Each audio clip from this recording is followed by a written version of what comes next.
Mainit pa rin ang usaping pagpapalit ng liderato sa Senado pero hindi pa din natitinag si Senate President Tito Soto. Narito ang ating politiko update. Nanindigan si Senator J.B. Ejercito na kung magkakaroon man ng regodon sa Senado, isa siya sa mga pinakahuling makukumbinse na lumipat ng susuportahang leader. Aminado siyang umugong ang leadership change pero bilang bahagi ng opisyal ng mayorya, hindi siya ang mangunguna para rito.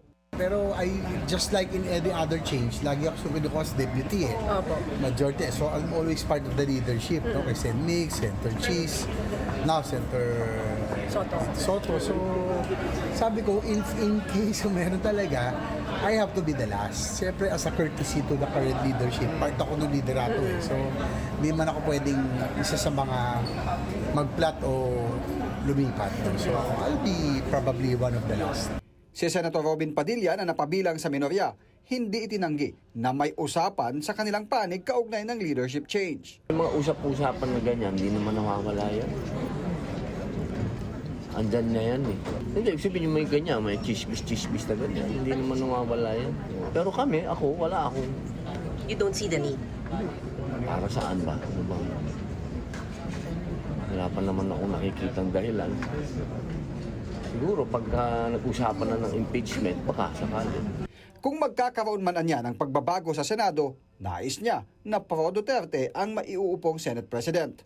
Sa kanyang social media post, tinuligsa ni Senate President Pro Tempore Ping Lacson ang aniyang malisyoso at malupit na kasinungalingang pag-uugnay kay Senador Loren Legarda sa tangkang kudeta.